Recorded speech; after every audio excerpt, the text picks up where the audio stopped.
Anem tard i malament, malgrat haver contractat personal directiu expressament per a aquest àmbit i malgrat haver de recórrer al sector privat, contracte Deloitte, del que ja li vaig demanar informació i no tinc retorn, perquè internament, sembla, no s'és capaç de consolidar la transformació digital de l'Ajuntament. Tot això ens genera molts dubtes.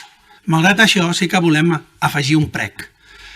Que un cop aprovada aquesta ordenança no caigui en l'error que han caigut altres administracions i facin bandera de la tecnologia a canvi de sacrificar el tracte personal o personalitzat.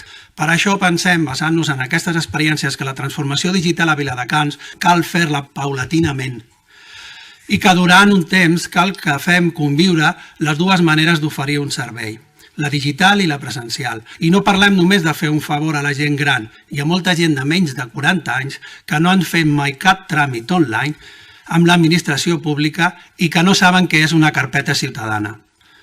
I no és d'estranyar quan l'actual seu electrònica és un petit desgavell. Ho hem comprovat en la dificultat que han tingut les entitats locals a l'hora d'actualitzar la documentació de l'associació.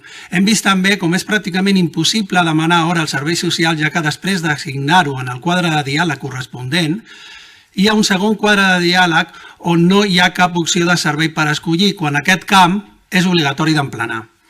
I si l'opció és demanar hora a l'OIC, només apareixen 3 serveis dels més de 50 que es tramiten en aquesta oficina.